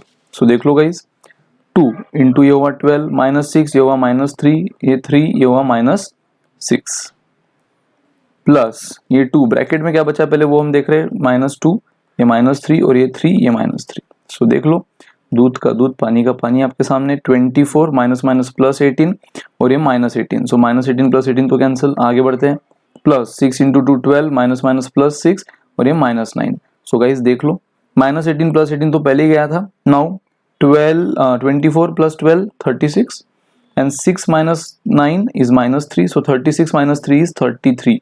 मुझे बताओ LHS भी आपका 33 आया था, मुझे बताओ RHS भी आपका 33 आया है, जो कि आएगा ही। नहीं आया तो प्रॉपर्टी गलत नहीं, नहीं आया तो आपने कैलकुलेशन मिस्टेक की है। सो आगे क्वेश्चन में आप ऐसी चीजें देखोगे दोस्तों जहां आपको एक डिटर्मिनेंट को 2 के फॉर्म में कन्वर्ट करने की जरूरत पड़ेगी। शो दैट, प्रूव दैट के क्वेश्चन होंगे, तो उसको जिस फॉर्म में आंसर देना है उसके लिए आपको जरूरत पड़ेगी, तब आपको ये प्रॉपर्टी ब्रह्मास्त्र बोलकर काम आएगी, ठीक है। ऐसे तो ये सारे के सारे जनरली हम महाभारत रामायण में देखते थे, एक ही बार एक योद्धा एक ही बार ब्रह्मास्त्र यूज कर सकता था। लेकिन आप जो योद्धा हो, आपके लिए डिटर्मिनेंट में 6 के 6 ब्रह्मास्त्र ही है। हर प्रॉपर्टी कैसे काम आ जाएगी किसी क्वेश्चन में आप देखना। तो गाइज ये तो हमने कॉलम के लिए किया। अगेन हमने 2 एलिमेंट को ऐड किया, दो एडिशन एलिमेंट के एडिशन के फॉर्म में लिखा। जो मैंने कहा आप इसको 3 भी कर सकते हो, तो आपके लिए होमवर्क क्या है, इसी डिटर्मिनेंट को आप ऐसा कर दो, 2 1 2 3 4 5। 6 को 8 को मैं ऐसा लिख देता हूँ, 5 + 3 + 5 + 2, ऐसे 3 + 0 भी चलता था, ठीक है। मैंने 5 + 2 + 1 कर दिया, देन 6 को 2 + 2 + 2 कर दिया, एंड 3 को 2 + 1 + 0 कर दिया। मतलब इसमें कोई चेंज नहीं किया, तीसरे इसमें 0 रखा। सो बस एक डिटर्मिनेंट में ये तो भाई जो C1 C3 है ये हर एक में सेम रहेगी। एक डिटर्मिनेंट में 5 2 2 ले लो C2, फिर 2 2 1 ले लो, फिर 1 2 0 ले लो, और एडिशन देखना बिल्कुल 33 आएगी। LHS तो आपका आ ही चुका है, LHS तो यही रहेगा, RHS पक्का 33 आएगा, ठीक है। सो ये आपके लिए होमवर्क। अगेन मैं आपको एक रो का करके दिखा देता हूं। वैसे आप समझ ही गए होंगे, बट क्या है ना, कर लेते हैं यार, कर लेते हैं, ठीक है। सो इसी को मैं ऐसा लिख सकता हूँ, 2 1 3 को एज इट इज रखता हूँ, 3 1 2 को एज इट इज रखता हूँ, इसमें खेलता हूँ। इसको लिख देता हूँ 3 + 1, इसके लिख देता हूँ 1 + 1, इसको लिख देता हूँ 2 + 0। चलेगा, बिल्कुल दौड़ेगा सर। तो इसी को मैं क्या लिख सकता हूँ, जिसमें कोई चेंज नहीं किया है वो एज इट इज। पहला ये एलिमेंट का रो ले लेता हूँ 3 1 2, आप 3 1 0 भी ले सकते थे, जो बच गया उधर यहाँ ले लो। अगेन पहले 2 में नो चेंज, फिर बचा क्या 1 1 0। सो जो इसका आंसर आता है वही इन दोनों के एडिशन का आंसर आएगा, ये हमें प्रूफ करना है। तो चलो शुरू करो, आप वीडियो पॉज करके खुद करो और बस देख लेना मैच हो रहा है कि नहीं। अब तो आपको मेरे आंसर से भी मैच करने की जरूरत नहीं, बस आपका LHS RHS मैच हो रहा है कि नहीं देख लेना, हो गया मतलब जीत गया। चलो 2 minus 4 minus 1, 6 minus 8 plus 3, 6 minus 4, सो 2, ये माइनस 2, ये माइनस 1, ये माइनस 2, ये 3, ये माइनस 2, सो ये हुआ माइनस माइनस प्लस, ये minus minus sorry minus plus minus, ये माइनस माइनस प्लस और ये माइनस। तो देखो ये कितना हुआ, minus 4 minus 6 minus 10, minus 10 plus 2 minus 8। तो गाइस LHS आया माइनस 8। बढ़ते हैं RHS की तरफ। RHS यानी अगेन मैंने यहाँ पे 2 रो लिया है, आप 3 रोज भी ले सकते हो, सिर्फ आपको 3 एलिमेंट के एडिशन के फॉर्म में लिखना होगा, जो आप बहुत अच्छी से समझ चुके हो अगर आपने ऊपर वाला होमवर्क किया होगा वीडियो पॉज करके। तो चलो guys, along first row, so 2, ये क्या होगा 2 minus 2 minus 1, 6 minus 6 plus 3, 3 minus 3, ठीक है। सो प्लस यहाँ पे 2, मतलब ये पहला डिटर्मिनेंट हुआ पहले का, अब दूसरे का 2, 0 minus 2 minus 1, 0 minus 2 plus 3, 3 minus 2, ठीक है। सो गाइस देखो ये 2 minus 2 0, 0 into anything is 0, 6 minus 6 0, 0 into anything is 0, 3 minus 3 0, 0 into anything is 0, मतलब ये पहले डिटर्मिनेंट का पूरा आंसर 0 आ गया। और आप एक चीज ऑब्जर्व अगर किए होंगे तो आपके दिमाग की बत्ती यूं जल जाएगी, प्रॉपर्टी नंबर 3। अब भी हमने देखा है प्रॉपर्टी नंबर 3 कि जब भी किसी डिटर्मिनेंट में कोई भी 2 रो या कोई भी 2 कॉलम आइडेंटिकल हो, जो हमने प्रूव भी की है, तो उसका आंसर हमेशा 0 आता है। एंड दोस्तों कोइंसिडेंटली, हमारे दिमाग में भी नहीं था बट कोइंसिडेंटली देखो ये R2 और R3 सेम है, आइडेंटिकल है, 312 312, ठीक है। ये आइडेंटिकल नहीं है, बहुत से स्टूडेंट बोलते हैं सर क्या ये C1 और C3 भी आइडेंटिकल है, किस एंगल से आइडेंटिकल दिख रहा है भाई। यहाँ पे उसको 2 3 3 दिखा है, मतलब 2 एक बार दिखा है, 3 2 बार दिखा है, और उसको यहाँ पर भी अच्छा चलो यहाँ पे तो वैसे 2 2 बार है, 3 एक बार है, बट इन केस अगर यहाँ पे मान लो यहाँ पे अगर 3 होता तो यहाँ पे भी 2 एक बार है, 3 2 बार है, यहाँ पे भी 2 एक बार 3 2 बार, तो दोनों के आइडेंटिकल हुए? कतई नहीं, कतई नहीं। आइडेंटिकल वो कब होंगे, जब रिस्पेक्टिव एलिमेंट सेम होंगे। रिस्पेक्टिव मतलब इधर 2 तो इधर 2, इधर 3 तो इधर 3, इधर 3 तो इधर 3, जब ये ऐसा होगा तो आइडेंटिकल कहलाएंगे। तो खैर वो तो आइडेंटिकल नहीं है, यहाँ पे 2 था ना, यहाँ पे 2 था, हाँ। तो यहाँ पे अगर आप ठीक से देखो तो कौन आइडेंटिकल है, R2 और R3, और इस वजह से जो प्रॉपर्टी नंबर 3 है वो फिर से एक बार प्रूव हुई कि जब भी किसी डिटर्मिनेंट में कोई 2 रो कोई 2 कॉलम एग्जैक्ट आइडेंटिकल हो, यानी रिस्पेक्टिव एलिमेंट सेम हो, तो उसका आंसर 0 होता है। और आपके सामने आपने देखा, ये देखो 2 minus 2 0 into anything 0, 0 into anything 0, 0 into anything 0 plus. अब बस इसको सॉल्व कर लो, और ये तो कोइंसिडेंटली हुआ, हमने तो रैंडमली ऐसे स्प्लिट कर दिया था। मैंने मतलब मेरे दिमाग में तो भी नहीं था, आपके देखते देखते दिमाग में आया होगा तो पता नहीं, मेरे दिमाग में तो था नहीं, मैंने तो रैंडमली इसको स्प्लिट कर दिया था, 3 + 1 1 + 1 2 + 0, और कोइंसिडेंटली वो सेम आ गया, ठीक है। कोइंसिडेंटली क्या हुआ, सेम आ गया। मेरे यहाँ तक भी दिमाग में नहीं था, वो तो यहाँ 0 आने के बाद मैंने ऑब्जर्व किया तो वैसे था। चलो 2 एज इट इज, ये -2, ये -1 एज इट इज, ये -2, और ये 3 एज इट इज, ये 1। सो गाइज ये कितना हुआ, हमारा आंसर क्या आया है, कुछ तो मिस्टेक हुआ है, कुछ तो गड़बड़ है दया। माइनस माइनस प्लस -8 ना, तो 2 0 -2 ठीक है, -1 0 -2 ठीक है, 3 3 -2 ठीक है, 1 2 -2 2 1 3 2 1 3 3 1 2, oh 3 1 2 है यार, सॉरी हियर इट इज 3 1 2 ना। मैंने सिर्फ किसको हाथ लगाया है, अगर आप ठीक से देखो मैंने कहा ना, अगर कुछ मैच नहीं हुआ तो गलती प्रॉपर्टी की नहीं, गलती कैलकुलेशन की, जो इस बार मेरे से हुआ है।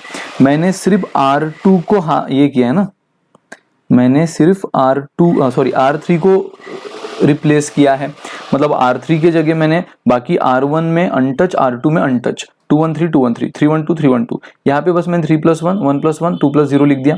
तो देखो यहाँ पर मेरे से गलती क्या हुई, RHS में 2, मैंने जैसे कहा कि मैंने R1 और R2 को अनटच रखा है, सो 2 1 3 3 1 2, तो यहाँ पर भी 2 1 3 3 1 2, तो ये गलती से मैंने 2 2 कर दिया था, वो 1 2 चाहिए था।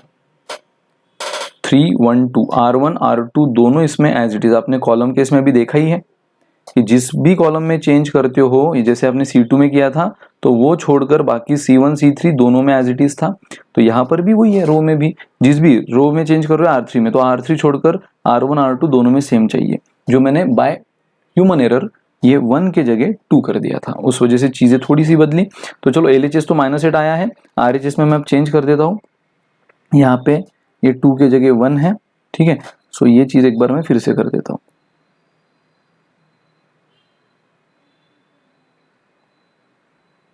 ठीक है, नाउ ये तो कोई टेंशन नहीं, बराबर। जो भी मेरा से मिस्टेक हुई है वो सेकंड वाले डिटरमिनेंट में हुई है, तो फर्स्ट वाले डिटरमिनेंट तो जैसे मैंने कहा कोइंसिडेंटली ये दोनों सेम आ गए थे, आइडेंटिकल, तो इसका आंसर 0 ही आना चाहिए। जो हमने कैलकुलेशन से भी प्रूव किया 0 ही आया।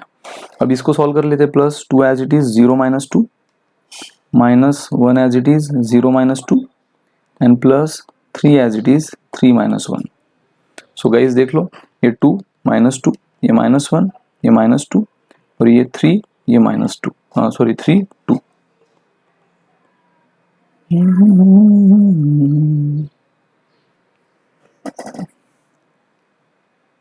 एक सेकंड।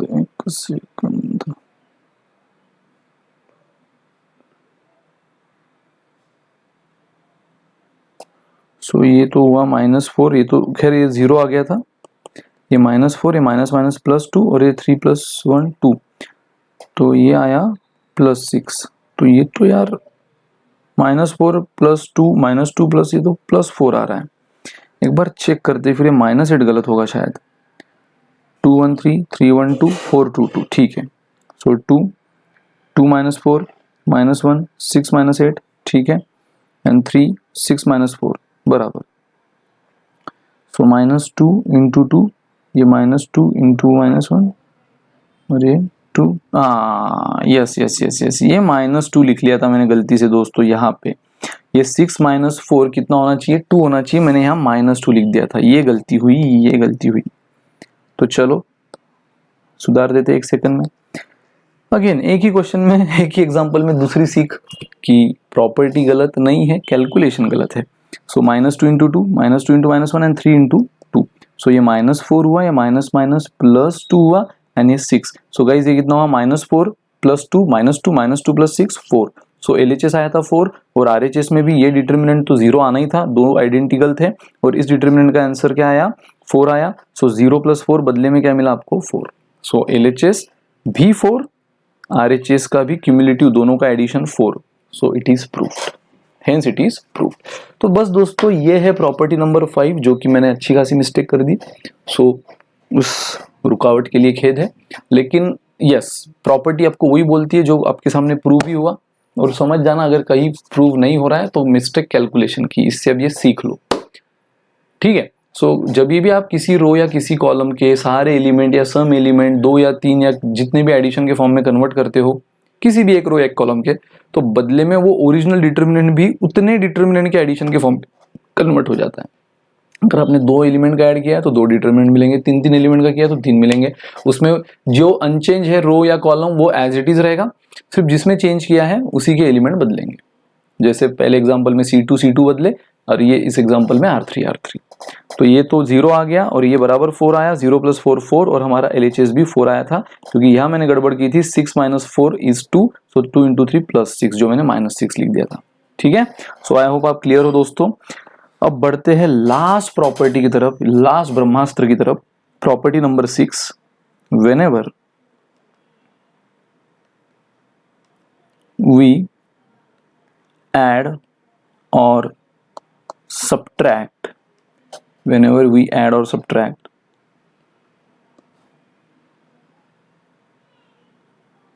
इक्वी मल्टीपल, ठीक है, अगेन समझने की कोशिश करो, बाकी तो मैं समझाऊंगा practically. Equimultiple of all elements of any row और कॉलम टू, ऐड और सब्ट्रैक्ट किस में करना है, to corresponding elements of any other row और कॉलम, जो रो के लिए हो कॉलम के लिए, still the value of determinant remains unchanged. अब आपको ये बहुत हेवी प्रॉपर्टी लग रही होगी, लेकिन जब मैं उसको बताऊंगा ना, आप बोलोगे यार सर इसके साथ तो हम खेल कर आ चुके हैं, इसके साथ तो हमारा अभी बचपन बीता है। बचपन मतलब अभी जो आपने मैट्राइसिस चैप्टर में सीखा था ना, एलिमेंट्री ट्रांसफॉर्मेशन, वो एलिमेंट्री ट्रांसफॉर्मेशन, वो जो आप रो ऑपरेशन कॉलम ऑपरेशन करते थे, वो प्रॉपर्टी की बात कर रही है। व्हेन वी ऐड और सब्ट्रैक्ट, बराबर है, वहां पे आप एडिशन सब्ट्रैक्शन करते थे, और कंपलसरी रो की रो के साथ ही करते थे, कॉलम की कॉलम के साथ ही करते थे। आप कई बार ऐसे ऑपरेशन लेते थे, R1 + 2R2, R2 - 2R1, C3 + 3C3, C3 - C2, बराबर। तो उसी की बात कर रहा है दोस्तों वो। व्हेनेवर वी ऐड और सब्ट्रैक्ट इक्वी मल्टीपल यानी जो आप 2C3, 2C2 या 5CR1, 3R2, ये जो 3 5 2, ये जो इक्वी मल्टीपल है उसकी बात कर रहा है वो। सो व्हेनेवर वी ऐड और subtract equimultiple of all element of any row, या फिर कॉलम के लिए भी, to corresponding element of any other row. आप खुद को खुद में तो ऐड नहीं कर सकते हो ना, किसी और में ऐड करोगे, और कॉलम की बात हो रही है तो किसी अदर कॉलम में, still the value of determinant remain unchange. ठीक है। सो दोस्तों ये तो आप घोल कर पी चुके हो एलिमेंट्री ट्रांसफॉर्मेशन में, इसलिए मैं आपको बता दूं। सपोज हम एक ओरिजिनल डिटरमिनेंट ले लेते हैं 213 104 -121, ठीक है, और मैं यहाँ पे एक ऑपरेशन करता हूँ। मैं ऑपरेशन देखो क्या कर रहा हूँ, मैं ऑपरेशन कर रहा हूँ R2 में चेंज कर रहा हूँ। याद है ना आप कैसे लिखते थे, हर एक चीज आप देख चुके हो, इसलिए मैंने कहा ये प्रॉपर्टी समझाने में मुझे ज्यादा टाइम नहीं लगेगा अगर आपने मैट्रिसेस पढ़ा है तो। अदरवाइज 6 की 6 प्रॉपर्टी में सबसे ज्यादा हेवी टाइम समझाने में इसी प्रॉपर्टी को लगता है, अगर मैं पहले डिटरमिनेंट पढ़ाऊँ तो। लेकिन अगर पहले मैट्रिसेस आप पढ़ चुके हो तो फिर ये बेशक अब आपने कौन सा टॉपिक पहले लिया उस पर डिपेंड करेगा। आपने डिटरमिनेंट पहले लिया है तो मैट्रिसेस का वो वाला पार्ट आपने देखना जरूरी है। सो R2 मैं चेंज कर रहा हूँ, जिसमें भी चेंज करना है हम हमेशा उसको पहले लिखते थे, याद है, और फिर बाद में जो भी चेंज करना है R2 को पहले लिख लो। और क्या चेंज करना है, मैं R2 में R1 माइनस कर रहा हूँ, ठीक है, या इक्वी मल्टीपल। अब यहाँ पे इक्वी मल्टीपल मैं नहीं ले रहा हूँ, इसका मतलब कौन है, 1 है। मैं अगर इक्वी मल्टीपल यहाँ दिखा नहीं रहा हूँ, इसका मतलब मैंने इक्वी मल्टीपल नहीं लिया, ऐसा नहीं है। जब कोई नहीं होता है तब हमेशा 1 होता है, ये तो आपको पता है। या एक काम करो, आप ऐसा लिख दो, R2 - 2R1 कर रहा हूं मैं, तो मुझे बताओ ये डिटरमिनेंट क्या चेंज हो जाएगा। अगेन चेंज किस में हो रहा है, सिर्फ R2 में, सिर्फ R2 में। तो R1 will remain as it is, R3 will remain as it is, सिर्फ R2 में चेंज। और वो भी चेंज क्या हो रहा है, R2 के हर एलिमेंट में। और याद रहे रो के साथ रो ही ऑपरेशन में आएगा, कॉलम के साथ कॉलम ही, ये हमने मैट्रिसेस में भी देखा है। R2 के हर एलिमेंट में, जैसे पहला एलिमेंट कौन है, 1, अच्छा ये डिटरमिनेंट है ना, तो मैट्रिक्स क्यों लिखे, डिटरमिनेंट फॉर्म ले लो, ठीक है। R2 के हर एलिमेंट में देखो, पहला एलिमेंट है 1, उसमें मैं 2 times of R1। Again R1 भी क्या होता है, उसका करस्पॉन्डिंग है, उसका रिस्पेक्टिव। ऐसा नहीं कि आप ये 1 ले रहे हो तो ये R1 लो, ये 1 ले रहे हो तो ये R1 लो ना, करस्पॉन्डिंग। ये 1 के लिए R1 कौन है, 2, ठीक है, तो 1 लेकर नहीं चलेगा। 0 अगर आप R2 लो तो उसका करस्पॉन्डिंग R1 कौन है, 1, 3 लेकर नहीं चलेगा। सो R2 - 2 टाइम्स ऑफ उसका रिस्पेक्टिव R1। तो मुझे बताओ R2 है 1 माइनस 2 टाइम्स ऑफ उसका रिस्पेक्टिव R1 कौन है, 2। सो 1 - 4 -3 बराबर। बस, तो पहला एलिमेंट यहाँ पे -3 आया, मैं ये चेंज कर रहा हूं, and irrespective of this change the value of determinant remain unchange. ये मेन है प्रॉपर्टी की, ये इस प्रॉपर्टी की जादू है कि इतना बड़ा चेंज करने के बाद भी value of determinant remain unchange. हाँ, आप रैंडमली अगर बोलोगे कि मैं R2 में 2 2 2 2 ऐड कर देता हूं, या मैं R2 में 3 3 3 3 माइनस कर देता हूं, तो फिर भाई, तो फिर आप 100% उसको अनचेंज नहीं बोल सकते हो, तब वैल्यू डेफिनेटली चेंज होगी। लेकिन अगर आप R1 R2 का कुछ तो ऑपरेशन कर रहे हो, मतलब कोई रैंडम कांस्टेंट ऐड नहीं कर रहे हो, कोई रैंडम कांस्टेंट सब्ट्रैक्ट नहीं कर रहे हो। ये प्रॉपर्टी एडिशन के लिए भी है, सब्ट्रैक्शन के लिए भी है। तो आप कोई रैंडम कांस्टेंट ऐड नहीं कर रहे हो, कोई रैंडम कांस्टेंट सब्ट्रैक्ट नहीं कर रहे हो, आप एक रो के साथ रो का एडिशन कर रहे हो या सब्ट्रैक्शन कर रहे हो, या कॉलम के साथ कॉलम का एडिशन सब्ट्रैक्शन कर रहे हो विथ इक्वी मल्टीपल। लो तो ठीक है, नहीं लो तो 1 होता ही है। तो फिर 100% आप बोल सकते हो value of determinant remain unchange. Again अगर नहीं प्रूव हुआ तो कैलकुलेशन मिस्टेक, अदरवाइज वो होता ही है। तो देख लेते हैं।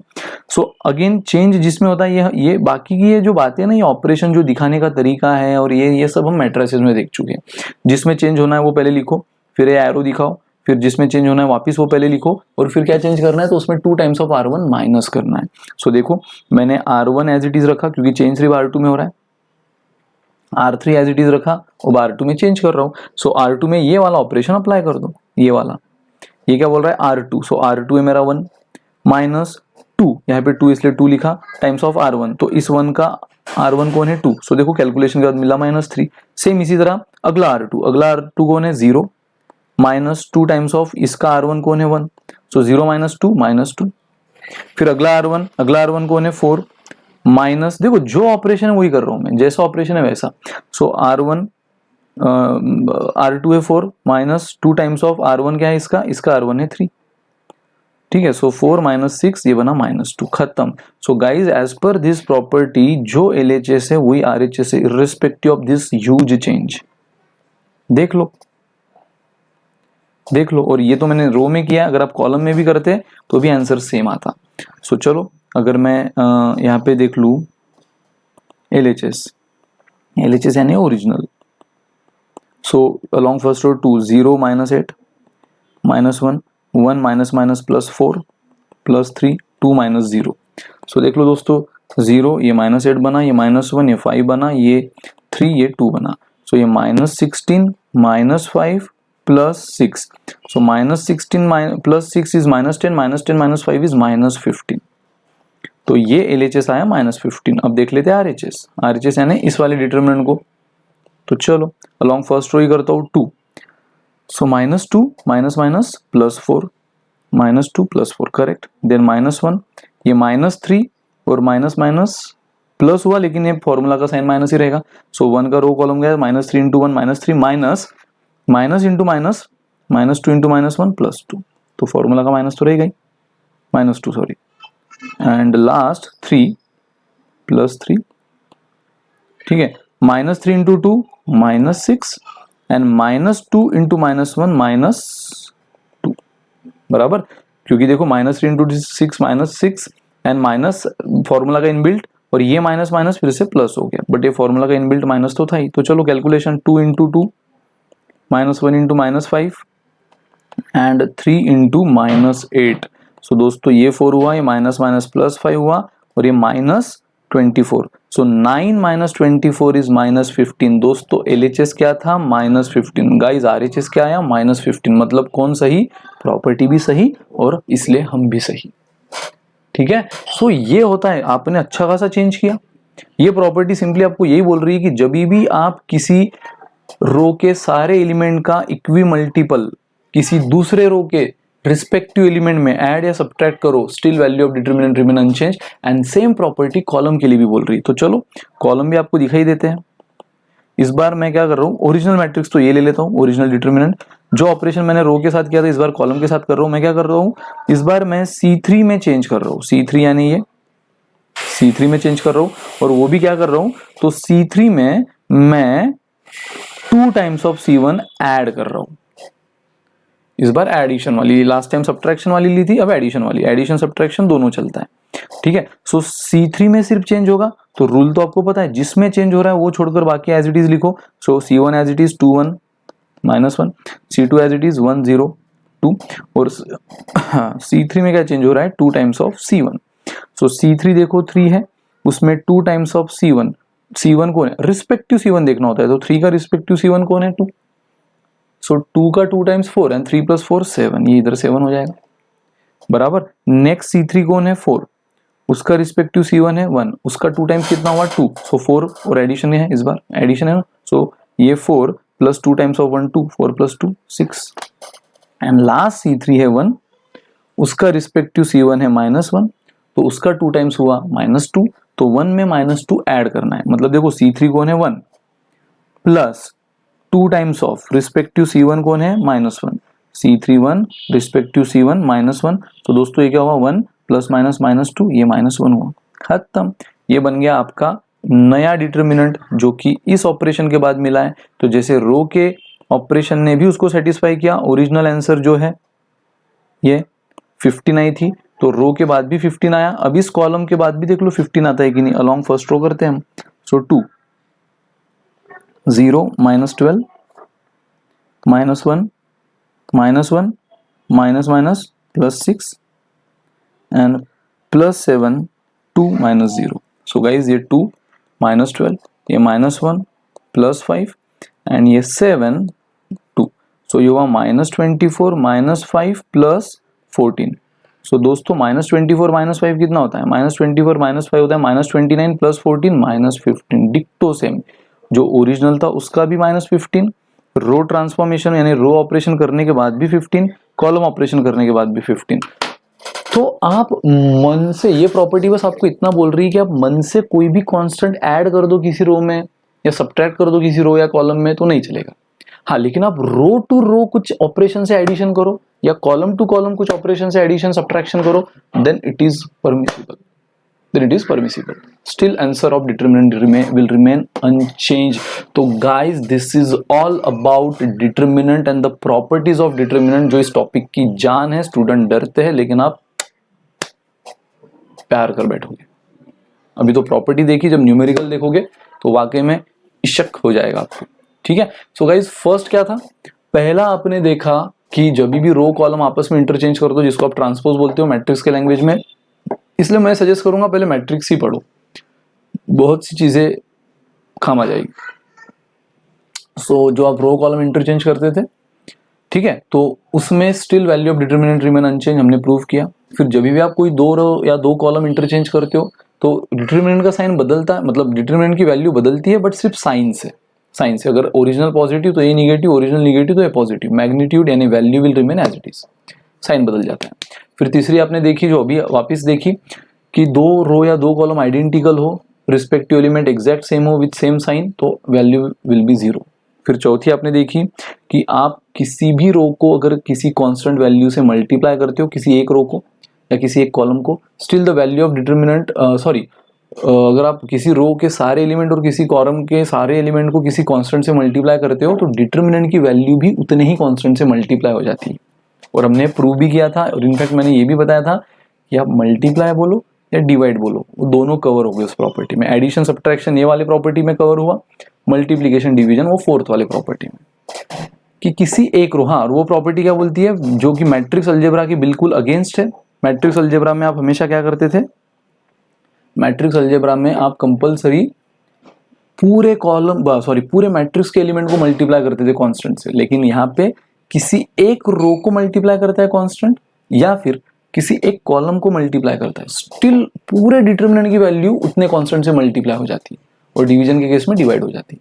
और मैंने इससे एक इंटरप्रिटेशन आपको और अच्छी से बताया था कि जब भी आपको कांस्टेंट लेना है तो मैट्रिक्स में भी आप कांस्टेंट पूरे मैट्रिक्स का लेते थे, यहाँ पे आप कांस्टेंट किसी एक रो का भी खींच सकते हो या किसी एक कॉलम का भी खींच सकते हो।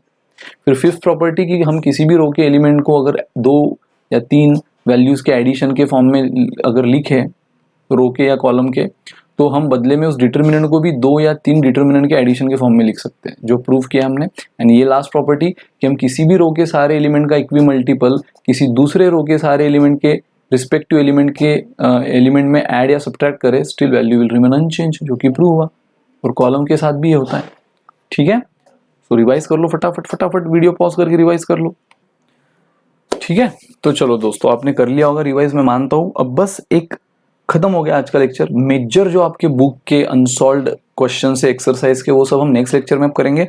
बस इतनी अब 6 प्रॉपर्टी देखी तो एक एक्चुअल क्वेश्चन देख ही लेते हैं बुक का, बराबर, जिससे फिर थोड़ा बहुत एक कॉन्फिडेंस आ जाए, अच्छा ऐसे क्वेश्चन ऐसे प्रॉपर्टीज से सॉल्व होंगे। तो चलो दोस्तों शुरू करते हैं। एग्जाम्पल में लेता हूं, x plus y, y plus z and x plus z, यहाँ आया z, यहाँ आया x, यहाँ आया y, यहाँ 1 1 1 इज इक्वल टू 0। ये आपको क्या करना है, show that. Show that guys, अच्छा एक सेकंड स्क्रीन नहीं आ रही है ना, हाँ चलो आ गई। तो आपको बोला है शो दैट, जस्ट एक, हालांकि मुझे आज प्रॉपर्टी के बाद खत्म ही करना था, एक्चुअल क्वेश्चन कल ही लेने थे नेक्स्ट लेक्चर में, लेकिन मैं चाहता हूं कि आप एक बार इन सब चीजों को अच्छी से एक्चुअल क्वेश्चन के फॉर्म में जब देखोगे तो आपको समझ जाएगा, अच्छा वो टेढ़े टेढ़े क्वेश्चन हमने जो देखे थे वो ये थे जिससे हम डरते थे, और ये प्रॉपर्टीज ने तो उसको रत्ती भर भी नहीं रखा। तो चलो शुरू करते हैं। तो आपको ये शो दैट प्रूव दैट का क्वेश्चन है गाइस, कि शो दैट कि ये determinant is zero without expanding. देखो ये एक बहुत इंपॉर्टेंट वर्ड यूज करता है क्वेश्चन, विदाउट एक्सपांडिंग, ये आपको शो दैट करना है। पता है विदाउट एक्सपांडिंग मतलब जो आप एक्चुअली ये करते हो ना, अलोंग फर्स्ट रो निकालना, along second row, along third row या column, x plus y as it is, फिर उसके रो कॉलम गए, फिर x माइनस वाई, इस तरह, इसको एक्सपांशन मेथड बोला जाता है, बराबर। इस मेथड को एक्सपांशन मेथड बोला जाता है। तो अगर क्वेश्चन आपको बोल रहा है कि उसको विदाउट एक्सपांडिंग, आप हालांकि एक्सपांशन मेथड लेते थे, ये वो सब कैंसिल करके जीरो आ जाता था, बट अगर उसने विदाउट एक्सपांडिंग बोला है तो उस स्टाइल से अगर आप जीरो भी लाए तो आपको मार्क्स भी जीरो है। हालांकि आपने उसने जीरो लाने बोला था, आप जीरो लेकर आए, लेकिन वो एक्सपांशन से लाए ना, उसने क्लियर बोला है उसको जीरो आंसर चाहिए बट विदाउट एक्सपांडिंग। और जब विदाउट एक्सपांडिंग बोल रहा है तो इनडायरेक्टली वो आपको बोल रहा है यूजिंग प्रॉपर्टीज, यूजिंग प्रॉपर्टीज। ये बात दिमाग में फिट करो, जब वो विदाउट एक्सपांशन बोल रहा है मतलब समझ जाओ वो यूजिंग प्रॉपर्टीज बोल रहा है। कभी कभार वो डायरेक्ट बोलता है यूजिंग प्रॉपर्टीज, कभी कभार वो विदाउट एक्सपांशन बोलता है। तो जो अब तक आप डिटरमिनेंट निकालते आ रहे थे उसको एक्सपांशन मेथड बोला जाता है। तो उससे अगर आंसर जीरो भी आया तो बट मैंने कहा मार्क्स जीरो ही मिलेगा, और प्रॉपर्टीज से लाया तो फिर हीरो। तो देखो अब ये आपका क्वेश्चन है, x plus y, y plus z, LHS बोल देता हूं मैं इसको। प्रूव दैट शो दैट के जो क्वेश्चन होते हैं टिपिकल हम ऐसे ही सॉल्व करते हैं LHS लेकर। अभी देखो आपने बहुत बेहतरीन प्रॉपर्टी देखी थी, प्रॉपर्टी नंबर 6, कि हम डायरेक्ट कोई कांस्टेंट ऐड या सब्ट्रैक्ट नहीं कर सकते रो और कॉलम में, लेकिन रो टू रो या column to column addition subtraction खेल सकते हैं। तो दोस्तों मैं यहाँ पे एक ऑपरेशन करता हूँ, मैं ऑपरेशन करता हूँ R1 में। आपको पता है ऑपरेशन लिखते कैसे, मैट्रिसेस के जमाने से आप देखते आ रहे हो। तो R1 में चेंज करना है इसलिए R1 पहले लिखो, और पता है मैं क्या कर रहा हूँ, R1 में R2 ऐड कर रहा हूँ। और प्रॉपर्टी नंबर 6 में आप सीखे हो कि जब भी आप किसी दूसरे रो के इक्वी मल्टीपल किसी दूसरे रो के रिस्पेक्टिव एलिमेंट में ऐड या सब्ट्रैक्ट करते हो तो वैल्यू विल रिमेन अनचेंज। मतलब ये जो डिटरमिनेंट है वही वो डिटरमिनेंट रहेगा, भले ही दिखने के लिए अलग दिखे, जैसे हमने देखा भी था दिखने के लिए अलग दिख रहा था, है ना, दिखने के लिए अलग दिख रहा था, लेकिन आंसर तो वही आया था -15। तो उसी तरह यहाँ दिखने के लिए अलग दिखे बट आंसर वही रहता है, वैल्यू वही रहती है। तो अगर वैल्यू वही रहती है तो हम बेशक उसको लिख सकते हो, जैसे हम 10 को 5 × 2 लिख सकते हैं, दिखने के लिए अलग है बट वैल्यू तो वही रहती है, तो बेशक हम लिख सकते हैं। उसी तरह ये भी अलाउड है प्रॉपर्टी नंबर 6 के हिसाब से। तो यहाँ आप बोलोगे सर ऐड तो कर रहे हो आप, कोई कांस्टेंट नहीं कर रहे हो, रो का रो के साथ ही कर रहे हो, बहुत बढ़िया, बट इक्वी मल्टीपल का है। तो इक्वी मल्टीपल मैंने कहा है ना, जब कुछ नहीं मतलब 1 है, मतलब मैं R1 में ऐड कर रहा हूं क्या, 1 time of R2, 2 times 3 times 5 times आप बोलते हो ना, तो मैं 2 टाइम 3 टाइम 5 टाइम नहीं ले रहा हूं, मैं 1 टाइम्स ऑफ R2 ले रहा हूं। सो 1 टाइम्स ऑफ R2 मैं R1 में ऐड कर रहा हूं। देखो जिसमें भी चेंज करना है उसको पहले लिखो, फिर एरो दिखाओ, मैट्रिसेस सीखा है, फिर वापिस उसी को लिखो जिसमें चेंज करना है और क्या कर रहे हो उसमें ऐड कर रहे हो 1 टाइम्स ऑफ R2। सो देखो अगेन आपको पता है चेंज R1 में हो रहा है, so R2 will remain as it is, R3 will remain as it is. तो चलो ऐड कर दो respective element of R2 in R1, x plus y ये R1 है, प्लस z यानी ये हो गया x plus y plus z, y plus z plus x मतलब ये फिर से हो गया x plus y plus z. Addition में तो कुछ भी पहले लिखो बाद में लिखो चलता है ना, 5 + 2 लिखो या 2 + 5 चलता है, x plus z plus y ये फिर से हो गया x, ये फिर से क्या हो गया x plus y plus z. And guys मुझे बताओ अगर आप फर्स्ट रो देखो तो फर्स्ट रो में यहाँ पर भी x plus y plus z, यहाँ पर भी x plus y plus z, यहाँ पर भी x plus y plus z. और दोस्तों प्रॉपर्टी नंबर 4 आपको क्या सिखाती है कि आपको अगर कुछ कॉमन लेना है तो आप सिर्फ किसी सिंगल रो में से या सिर्फ किसी सिंगल कॉलम में से ले सकते हो। तो मैं वही कर रहा हूं, मैं R1 को देखा, R1 में मुझे सारे एलिमेंट सेम दिखे, उसको कॉमन ले लूं। तो यहां से x plus y plus z बाहर गया बचा 1, यहां से x plus y plus z बाहर गया बचा 1, यहां से भी गया बचा 1, यहां क्या हुआ z x y and guys ये तो 1 1 1 है ही। दोस्तों प्रॉपर्टी नंबर 3, जब भी किसी डिटर्मिनेंट में 2 रो या 2 कॉलम आइडेंटिकल हो जाती है तो इस डिटर्मिनेंट की वैल्यू क्या हो जाती है 0, यानी इस डिटर्मिनेंट की वैल्यू क्या हो जाएगी 0 and guys 0 into anything is 0, ये तो बच्चा बच्चा जानता है, hence it is proved, hence it is proved. एकदम कॉन्फिडेंटली अब लिख दो without expansion, just using property.